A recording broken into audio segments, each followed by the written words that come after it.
रहीम अहमद रज़ा ख़ान जो maths teacher. अब हम थोड़ा सा आगे बढ़ते हैं। हमने पहले रियल वैल्यू फंक्शंस पढ़ा, उसको बड़ी डिटेल से देखा। अब हमारे पास उसकी कुछ टाइप्स हैं, जिस उस टाइप के लिहाज से हमने उसके ऊपर बात करनी है। पहला है पैरामीट्रिक फंक्शंस।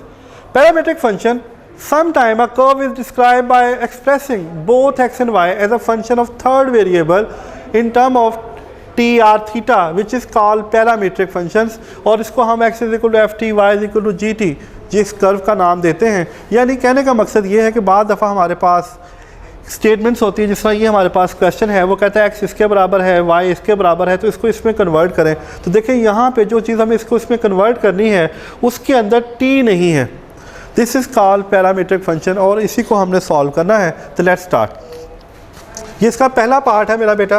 देखो वो कहता है x is equal to 80 square and y is equal to 280। Say this is 1 and say this is 2। हम इसे क्वेश्चन नंबर 1 और क्वेश्चन नंबर 2 का नाम दे देते हैं। अब फ्रॉम 2 देखें यहाँ से अगर मैं t की कीमत निकालूँ तो क्या निकलती है,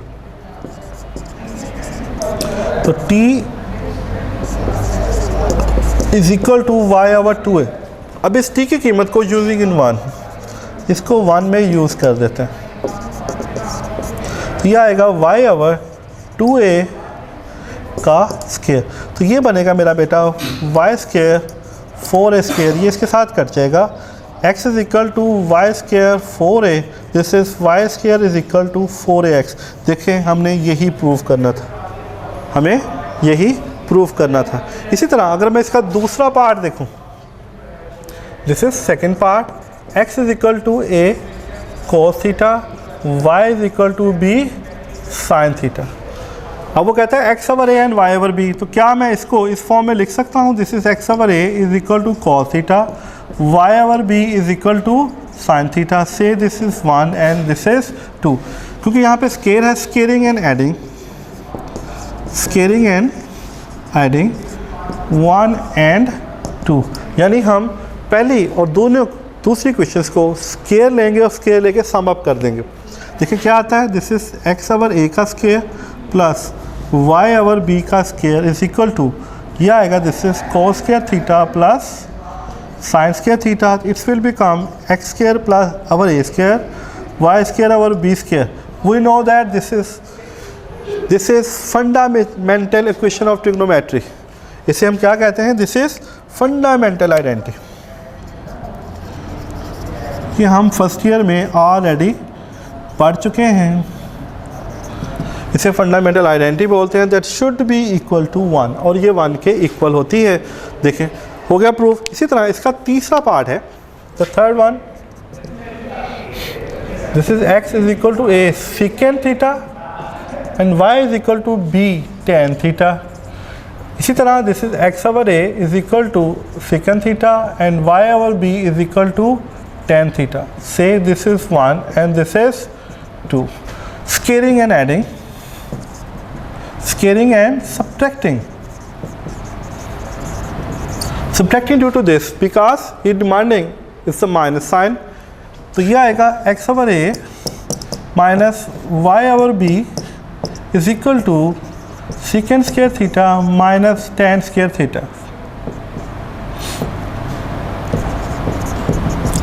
secant square theta minus tan square theta, ये आ जाएगा हमारे पास x square a square y square b square is equal to। अब secant square theta minus tan square theta ये भी फंडामेंटल आइडेंटिटी है। लेट्स इसको प्रूव करके देख लेते हैं। secant क्या होता है, 1 over cos square theta, tan होता है sin square theta over cos square theta. This is 1 minus sin square theta cos square theta. मैंने cos स्केयर थीटा एलसीएम लिया, cos सेम था 1 नीचे आ गया, cos सेम था sin नीचे आ गया। We know that 1 minus sin square theta is equal to cos square theta. cos square theta cos square theta से कटेगा तो इसका आंसर आ जाएगा 1, और हमें यही प्रूव करना था, दिस इज इक्वल टू 1। तो ये हमारी रिक्वायरमेंट थी, दिस इज पैरामीट्रिक फंक्शन। अब इससे थोड़ी सी बात को आगे लेके चलते हैं। अब हमारे पास है हाइपरबोलिक फंक्शंस। क्या है हमारे पास, हाइपरबोलिक फंक्शन। इसमें हाइपरबोलिक फंक्शन में जिस तरह हमने यहाँ पे साइन और कॉस ट्रिग्नोमेट्रिक फंक्शन यूज़ किया, इसी तरह हाइपरबॉलिक फंक्शन है और हाइपरबॉलिक फंक्शन बराबर होता है ई एक्स माइनस ई पर minus x by two and cos hyperbolic x E x plus e minus x by two. इसमें डोमेन और रेंज इसकी सेट ऑफ रियल नंबर होती है, इसमें इसकी domain set of real number होती है और जो रेंज होती है वो 1 प्लस इन्फिनिटी होती है। लेट्स स्टार्ट, अगला क्वेश्चन स्टार्ट करते हैं। नेक्स्ट है जी हमारे पास क्वेश्चन नंबर 8 और हमें हाइपरबॉलिक जो है फंक्शन है इसमें इसको सॉल्व करना है। 1 या 2 पार्ट मेरा बेटा मैं सॉल्व करता हूँ आपके लिए, तो 1-2 पार्ट आपको देखिएगा तो हम इसको कैसे सॉल्व करते हैं। अब देखिए ये हमारे पास स्टेटमेंट है, this is sine hyperbolic 2x is equal to 2 sine hyperbolic x cos hyperbolic x। ये हमारे पास उसकी गिवन स्टेटमेंट है। तो इसको स्टार्ट करने का तरीका क्या है, this is left hand side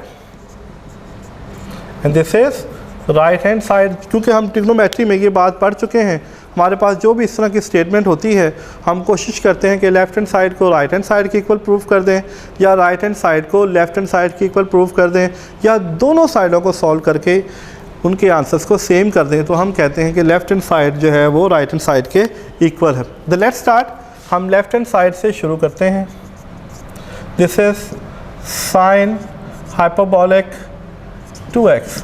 तो ये मेरा बेटा, क्योंकि यहाँ पे एंगल जो है वो 2x है, ये बात बड़ी गौरतलब होती है क्योंकि यहाँ पे x है तो यहाँ पे सिंपल x होगा, यहाँ पे इसके लिहाज से हमें फंक्शन को देखना होता है और इसी तरह यहाँ पे अब x जगह पे 2x है तो ये बनेगा e 2x minus 2x by 2। ये इसका फॉर्मूला बन गया और ये इसकी लेफ्ट हैंड साइड सॉल्व हो गई। इसी तरह हम देखेंगे इसकी राइट हैंड साइड। अब राइट हैंड साइड में हमारे पास है जनाब 2 sine hyperbolic x cos hyperbolic x। मेरा बेटा करना ये है कि जो उसकी वैल्यूज़ है उसकी वैल्यूज़ को इसके अंदर पुट कर देना है। लेट्स सी, देखें 2 as it is, what is the value sine e x minus x by 2 e x plus e minus x by 2। देखें 2 के साथ कट जाएगा और ये बनेगा this e x e minus x, ये बनेगा e x plus e minus x by 2। We know that, हम जानते हैं मेरा बेटा कि हमने अलजबरा में ये वाला फार्मूला बहुत बार पढ़ा है, हमें इसका पता है कि a square minus B square बराबर होता है a प्लस बी और a माइनस बी। यही चीज़ इसके ऊपर यहाँ पे अप्लाई करनी है, a का स्क्वायर माइनस b का स्क्वायर बाय 2।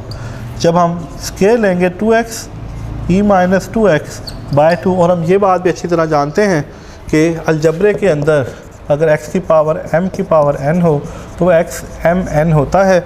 अब इसका स्क्वायर लेने का मतलब ये नहीं कि आप इस माइनस को पॉजिटिव कर दो, पावर्स हमेशा आपस में मल्टीपल होती है, ये अलजबरे का एक रूल है।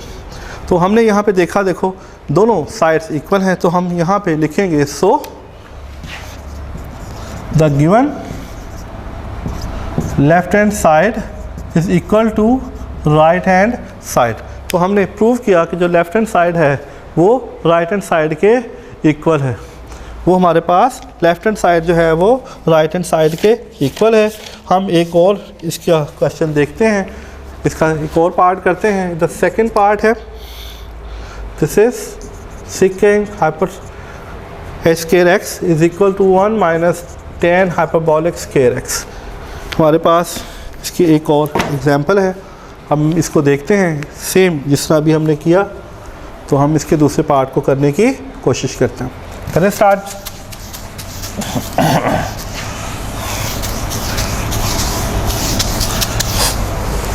अब वो यहाँ पे डिमांडेड है कि इसको इसकी इक्वल प्रूव करें, बिल्कुल वैसे जैसा हमने पहले किया। This is left hand side and this is right hand side. पहले एक साइड लेते हैं, this is left hand side. अब यहाँ पे है दिस इज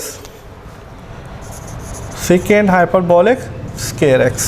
सेकेंड को 1/, कोस हाइपरबॉलिक स्क्वायर एक्स लिखा जा सकता है। अब यहाँ तक लिखने के बाद we know that what is the value of cos, ये है e x plus e minus x by 2 का स्क्वायर, और इसको हम इस फॉर्म में लिख सकते हैं। ये बटे के बटे में ऊपर चला जाएगा, इट्स विल बिकम दिस।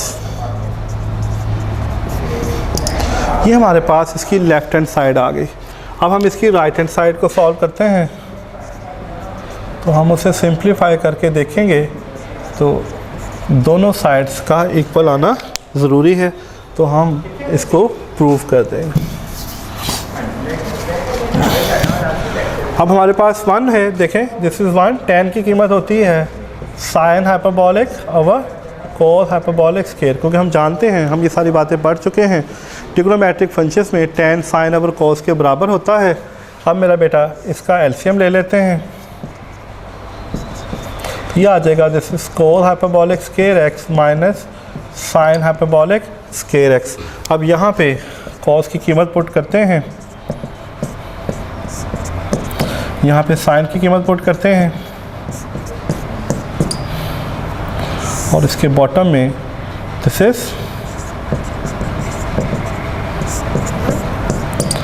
जहाँ पे साइन था साइन की वैल्यू पुट कर दी साइन हाइपरबॉलिक x की, जहाँ पे कोस था कोस हाइपरबॉलिक x की कीमत पुट कर दी। अब देखिए यहाँ से हम 1/4 कॉमन ले सकते हैं, बिल्कुल ले सकते हैं जी, और ये है ex, यहाँ पर भी 1/4 आ जाएगा, this is ex plus e minus x का स्केयर, 1/4 से कैंसिल हो जाएगा। अब इसका स्केयर ओपन कर दें, e2x plus e minus 2x plus 2 ex e minus x, यह आ जाएगा e2x plus e minus 2x minus 2 ex e minus x. हमने इसका स्केयर ओपन कर दिया, नीचे जो है वो स्केयर बेशक आप ओपन नहीं करें, इसको ऐसे रख लें, और यहाँ तक जाने के बाद देखें यह आएगा हमारे पास e2x plus e minus 2x। देखें ये टर्म आपस में कट जाएगी, ये टर्म इस तरह कट जाएगी कि ये हमारे पास है e की पावर x और ये है e की पावर माइनस x, ये e की x है, जब माइनस करेंगे तो ये 1/ex, तो ये कटेगा तो इसका आंसर 1 बनता है, इसका आंसर क्या बनता है 1। तो जब हम इसको सॉल्व करेंगे तो यहाँ पर प्लस 2 के साथ 1 आएगा, क्या आएगा 2 के साथ 1, फिर माइनस को अंदर ऑपरेट कर देंगे, minus e2x minus e minus 2x minus minus plus हो जाएगा 2, और इसकी जगह पर ये कट कर आंसर 1 आ जाएगा, और बटे में ex plus e minus x का होल स्केयर। तो वो कैन सी दैट, देखें ये इसके साथ कटता है, ये इसके साथ कटता है, और 2 और plus 2 4 ex plus minus x का स्केयर। तो अगर हम देखें कि जो हमारे पास लेफ़्ट हैंड साइड थी और जो हमारे पास राइट हैंड साइड्स है, उन दोनों का आंसर सेम है। So left hand side is equal to right hand side. तो हमारे पास दोनों साइड्स जो है वो इक्वल आ गई, तो इसका मतलब है कि left hand side is equal to right hand side. इस तरह इसका तीसरा पार्ट है वो मेरा बेटा आप खुद करोगे इंशाल्लाह ताला। नेक्स्ट लेक्चर में हम इवन और ऑड फंक्शन पे बात करेंगे। जब तक के लिए अल्लाह हाफ़िज़।